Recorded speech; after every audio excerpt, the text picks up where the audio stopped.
Hi everyone, this is Karen from Peace Discipline YouTube channel, where you can learn all about non-violent discipline skills. Today I'm going to be starting a series on what not to do. In each of these videos we'll be looking at something that doesn't help or an old school skill which is not constructive. We'll be looking at why these skills don't work, and in each video I'll also be giving some suggestions of what to do instead. In today's video, we're going to be talking about shouting. In the course of research on nonviolent discipline skills, I came across a paper saying that worldwide, shouting and scolding children is possibly the most commonly used discipline method. This is interesting because despite its widespread use, there's no evidence that it actually works. If you remember in our video on why we need a range of tools, I spoke about hammering away with things because you don't have a range of tools. Shouting is one of those things that people hammer away with. As Abraham Maslow said, when the only tool we have is a hammer, we tend to treat everything as if it's a nail. So I think people all over the world are shouting at their children, try and get them to cooperate, try and get the results that they want in terms of their child's behavior. It's strange that we don't stop and look at it and say, but this isn't working. Here's another interesting thing that came up in the research. One study contrasted different kinds of reprimands in a classroom situation. So what they were trying to see was when a child does something wrong, which reprimands are most effective? Loud or soft? Short or long? Consistent or more random? And here's what they found. Consistent reprimands, for example, every time somebody starts speaking, you remind them that they need to be quiet, as opposed to random, where you say it every so often but let it go a whole lot of other times. Consistent was more effective than inconsistent. What about short versus long? The short reprimand was far more effective than long reprimand. So it's not helpful to go into a lecture or a whole long complaint about what the child just did. It's better to point it out in as short a statement as possible. Loud versus soft, which had a better effect on the children's behavior? Soft reprimands were far more effective than loud ones.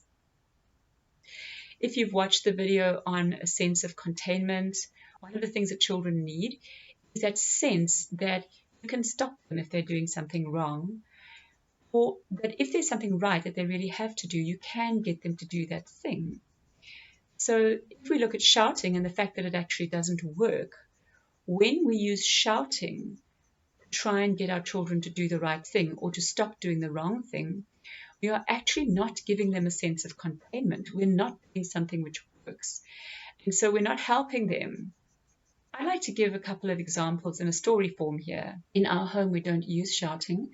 We use other skills instead, the skills that I'm sharing here on this channel and on the Peace Discipline website. So when one of our children was in primary school and came home reporting that one of his teachers shouted at the class a lot, I was a little concerned about how he would experience that because I knew that that wasn't normal for him. And I wondered if it would be a major shock to the system. And so when he said that this particular teacher shouted at the class a lot, I asked him, what's that like for you? And I was surprised at what he said. First of all, he said, it's not nice that she shouts. It's loud. He's an auditory sensitive child, so shouting wasn't great. But what interested me so much about what he said was that he couldn't work out why she did it. He said, it doesn't stop anybody from doing the things that she doesn't want them to do. She keeps shouting, I wish she would do something which worked. He seemed to be saying that he thought it would be better if the children did cooperate and didn't disrupt the class, but that her shouting wasn't achieving that goal. If you've grown up with shouting and someone shouts at you, you may think, oh, what have I done wrong? Whereas if you haven't grown up with shouting, which was the case here, it seems like the response is more like, this person's doing a strange thing, shouting at the class. I wonder why they do it. It doesn't seem to work. Here's another story. When I was a school counselor, there was one day where I was sitting in my office waiting for a 16-year-old boy to arrive for his counseling session. Next thing, I heard a commotion in the passage outside, screaming and shouting. I heard this boy's voice, the teacher's voice. My office door burst open. They both came inside, shouted at each other some more. Then the teacher stormed out and slammed the door behind her. And the boy taunted her through the door, going, "You're a very good listener, miss," all sarcastic. And then sat down and looked at me as if he's ready for his counseling session. I was still quite rattled by what had just happened, and I asked him, "What was that about?" He looked at me and said, "Oh, miss, not even important. The moment she starts shouting, I know I've won." I will never forget that day, because as sarcastic and smug as he appeared, that boy taught me something that day, that when we shout at children, it does not help them respect us more. If anything, he thought of that particular teacher with contempt.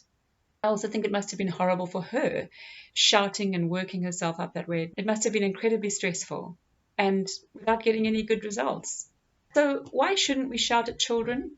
Number one, it's completely ineffective. It works you up and it stresses everybody out for nothing. Number two, it's aggressive. We want children to feel safe with us. If we shout at them, it's going to be counterproductive. Number three, rather than helping children to respect you more, shouting shows them that you've lost control. That doesn't help them trust you more, and it doesn't help them feel contained by you. What it actually makes them feel is that this teacher or parent can't handle their behavior. Some people say shouting kind of helps them because they get to vent or let their bad feelings out. Actually, looking after your emotions is not their responsibility as a young child. If you are feeling some sort of satisfaction by venting, remember that there are other ways to do that, like telling another adult and getting some reassurance or comfort from that conversation. If you need to let your feelings out, talk to someone, scream into a pillow, to a partner or friend about how difficult it was that day with the child. Shouting, it was probably bad for the child. They may have taken too much responsibility for your emotions, feeling like they're bad because you're angry. It may have been scary for the child, or it may have just shown the child that you can't manage, you're out of control, and they may end up respecting you less and taking you less seriously in future. So before you vent by shouting at a child, ask yourself whether it's worth what it's going to cost you in terms of the relationship with that child and the damage to their sense of containment, that feeling they have, that you can manage them. Now, of course, if you slip up, it's a very human thing to lose it sometimes, to raise your voice or shout just out of pure frustration. I think what's important there is to recognize that this is not helpful to your discipline and not good for your relationship with the child. So when we do something that is not good for our relationship with the child, what we need to do is repair things by apologizing to the child. So you might say something later on like, "When you did something wrong just now, it was right for me to stop you. I didn't need to shout at you like that, and I'm sorry." And what I also want to encourage you to do is to be kind to yourself about this. This is peace discipline. It's not going to help if you're kind to the children, but beat yourself up or inwardly shout at yourself. So if you find yourself shouting, look at why that's happening and spend some time thinking about what you could do instead the next time you feel like shouting. Personally, I hate shouting, and so I was hugely relieved to find that it's not an active ingredient of effective discipline. And I really encourage you to let it go and to stop doing it, because it makes for such a much more peaceful home. Just remember, if you find yourself shouting, this is not helping. It's not adding or doing anything here. Okay, so shouting's not good. What can we do instead? There are lots of options, and I won't cover them all here. You can find more on the Peace Discipline website. There's a toolkit there. But here are some ideas. One is give very clear direction. You may even need to give that direction in quite a big voice. There's a huge difference between hearing your teacher say, "Let's all be quiet," and something like, "Shut up and sit down and keep quiet. How many times must I tell you that you are too noisy?" At first, you hear this rather loud but authoritative voice, and it doesn't sound like the teacher's out of control. In the second, it sounds like the teacher's losing it, and the message the children are getting is, this teacher does not know how to manage our class. There's another very clear direction. One day I was looking after some small children in the aftercare, 3 to 6 year olds, and one little girl just suddenly jumped on the table, which is not allowed, and her friend joined her. I remember saying to her, off the table now, which is much more effective than saying, what are you doing on the table? You know you're not supposed to be on the table. Get off the table. That would communicate a lot of distress on my part, but would be that longer reprimand, which is actually less effective. When I said, off the table now, she and her friend jumped off the table immediately. Giving a short, very clear direction is better than shouting and lecturing. Another thing you need to think about is focusing on the do of the situation rather than the don't. So you may see a child running across the room with a pair of scissors in their hand. That's a kind of situation where an adult may start shouting because it's a dangerous behavior. Instead of saying, don't run with the scissors. How many times must I tell you not to run with scissors? You can say, stop. Pass me the scissors. Thank you. Sit down at your desk. Here are the scissors. Right. Now remember, we walk with scissors. We never run with scissors. What I'm doing here is I'm giving the child a clear picture of the behavior that I do want, instead of focusing only on the behavior which I don't want. And often when people are shouting, that's what they're doing. They're focusing on the behavior they don't want, which is quite ineffective. I remember reading a John Gray book many years ago in which he gave this example where the parent or teacher says, don't think of red. Don't think of red. Stop it. Stop it. I said, don't think of red. Does it help? Of course not, because you are actually reinforcing the picture in their mind of what they mustn't do. You're making them think of red. You keep reminding them to think of red. If you want them not to think of red, a good way to go about it would be to say, think of blue. Think of lovely, cool blue. With my own children and the children that I've worked with, I've found that to be very good advice. Focus on what they should do rather than what they shouldn't do, and to communicate that to them clearly and in a calm voice. It's far more effective than shouting. Here's another option. See something happening that you don't like. Instead of shouting at the children, ask an open-ended question like, what's happening here? And then listen to the answer. And there'll be videos coming up on active listening, but that is a really brilliant skill to use with children. When you ask open-ended questions and you listen to the answer, and then you maybe reflect back and say, so it was an accident, or so you were upset when he did this, or whatever they tell you in the situation. When you listen like that, you come to understand the situation better, and then you can work from there. So whatever you do after that is going to be more attuned to the child. And there are some very important videos on this channel regarding attunement and how important attunement is in helping children to feel safe and in helping them to learn what you're trying to teach them. When you rush into a situation and start shouting, you are acting out of your distress at what's happening in that situation. You are not attuning to the situation. If you go in and you ask questions about what's happening and you listen to the answers, you're going to be more attuned and you're going to be able to think of more effective ways to handle the situation because you understand it better. So you come into the situation, you speak in a normal voice, and you ask what's happening. Speaking in a normal and calm voice helps because it doesn't get the children on the defensive. When you come in shouting, everybody's instantly on the defensive and you tend to escalate the situation. What else can you do instead of shouting? Perhaps you see a child doing something you don't really want them to do, but you can see they're really enjoying doing that thing. Something you could do is use a distraction. Like perhaps your child is opening the cupboard door and closing it again and banging the door over and over to see how it works maybe, and the sound of that is just driving you nuts. Instead of saying, would you stop doing that, perhaps you could step in and distract them, show them something else, start a fun game, start telling them a story. A small child will do things like bang a cupboard just because they're interested in how it works. And if that's feeling like some kind of sound torture in your brain, you don't have to put up with that. But a gentle way to get them to stop, maybe just to find something else interesting for them to do. Here's another idea.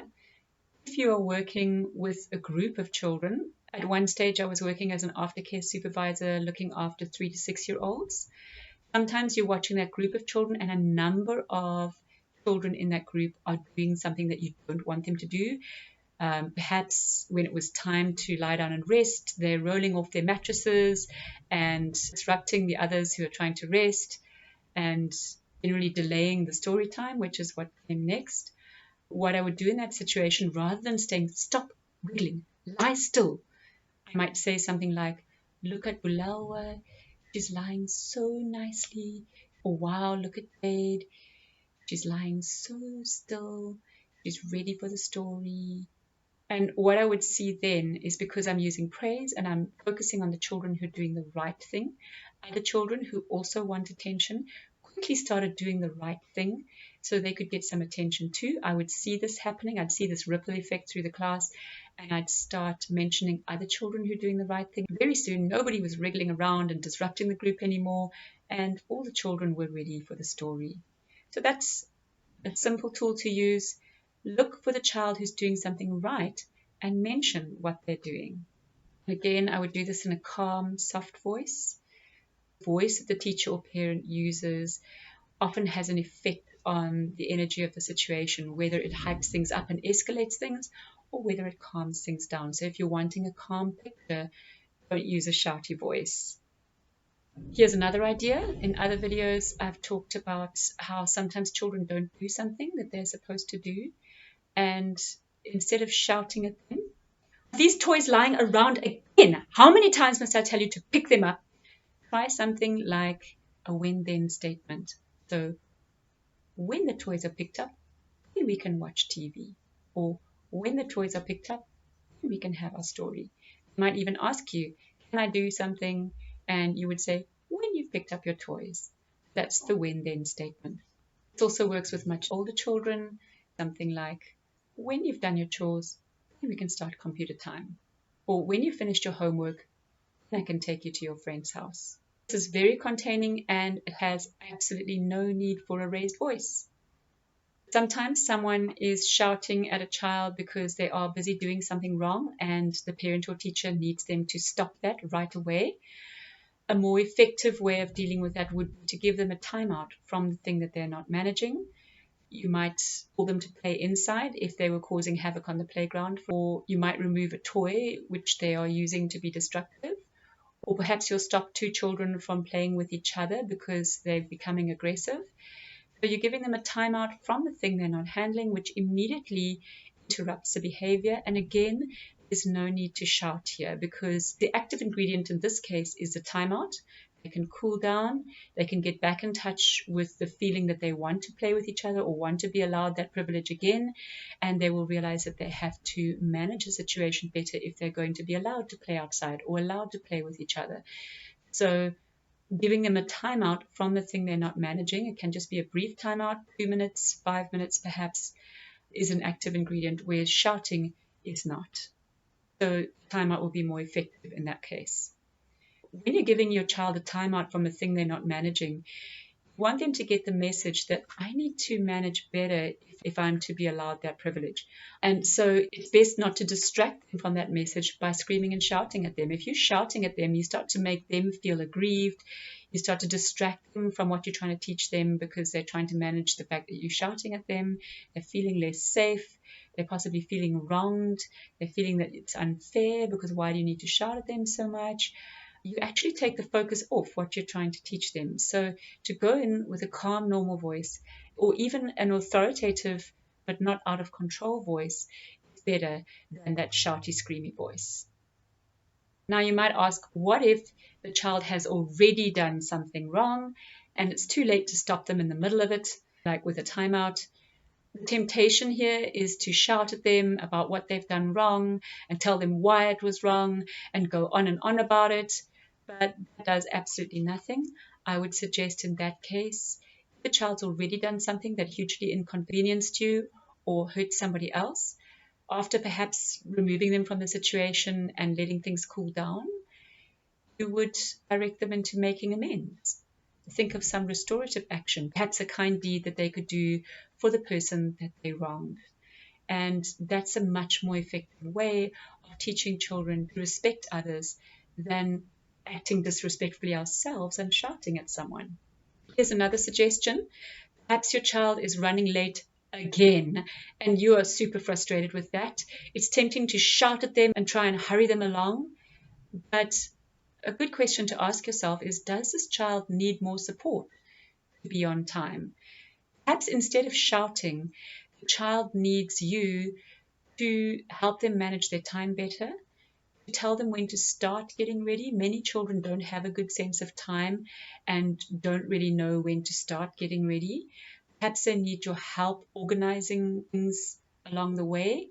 Perhaps they need the help of having routine and structure so they know what goes when. Perhaps they just do better when you are more present with them. So although you may feel like that's more work on your part, you're right, it is more work on your part, but it's nicer work supporting your child calmly and getting a good result rather than shouting, which stresses you out, stresses the child out, and doesn't get that good result. Here's another suggestion. So you see the child doing something wrong, instead of shouting at them, "Why are you running inside with those dirty feet? Look at the floor, it's a mess." You might try the skill of rewinding things. Now, we understand this because we come from a generation in which there used to be videos. I'm dating myself now. This is before DVDs, before Netflix.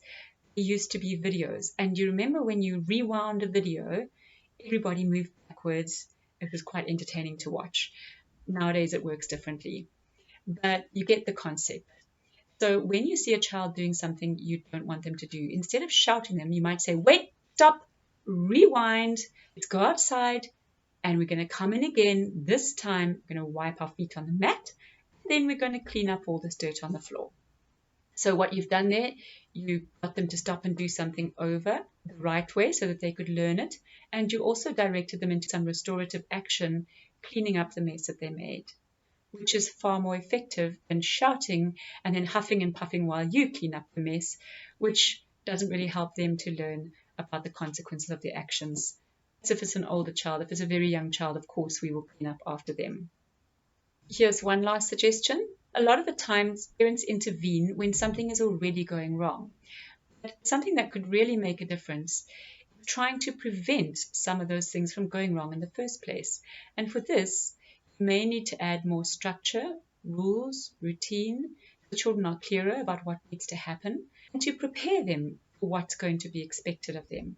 So if you know there's a situation coming up which typically tends to generate into people not cooperating and children being shouted at, perhaps you can prepare them for that situation and what will be expected of them. So you might say, in a few minutes, it's going to be bath time, and I'm going to come and call you, and it'll be time to stop your game and come and get in the bath. The child actually knows what's going to be expected. Or, we're going to the car now, and I'm going to ask everybody to get into their seats and put their seatbelt on straight away so we can go. Or, the bell's going to ring, and then we're going to go to the hall. When the bell rings, I want everybody to put their books down and line up very quietly to go to the hall. Or at the end of this TV program, some writing's going to come up on the screen, and when the writing comes up on the screen, I'm going to switch off the TV because it will be time to go and bath. In that situation, the child knows that the fun activity they've been doing is about to end, and they know what's going to be expected of them right after that. They may not like it, but they're likely to resist you less because they saw it coming. So that's a skill of preparation. There are many more skills that I could suggest. We'll be talking about these in other videos. You can also find information on the Peace Discipline website where there's a toolkit. For those of you who want to know more about the scientific side of this and are interested in the research, you can check that out under the research tab. For me, shouting is not a tool. It's a symptom perhaps of an empty toolbox. I hope this video has helped with that and equipped you with some better tools. If you would like to work on this, but you find you keep shouting, Peace Discipline also offers some tools for self-discipline. If you go to the website, the toolkit, and you look under the self-management section, you will find a self-management checklist. And what you can do is download that self-management checklist and set yourself a goal. It might say something like, I manage not to shout. Then you'll see that there's a label with all the days of the week and a space for you to check under your goal, I managed, tick, or I didn't manage, cross. Every day at the end of the day, you would ask yourself, did I manage not to shout? Some of you might say, a whole day is too long. I need to check it off every hour. That's up to you. You can redesign the form to help you, but it gives you some idea. That's a tool you can use for self-discipline if shouting is something that you really struggle with. So I wish you well. You really will have a more peaceful home and classroom if you stop shouting, and it will improve your relationship with your child, which in the end will be so worth it. That's all for now. If you'd like me to send video links directly to your inbox when they come out, then you can email me with subscribe in the subject line at karen@peacediscipline.com. If you'd like to know more, check out the Peace Discipline website and subscribe to this channel. Press like if this video has helped you, and I'll see you soon in another video. Thanks for watching.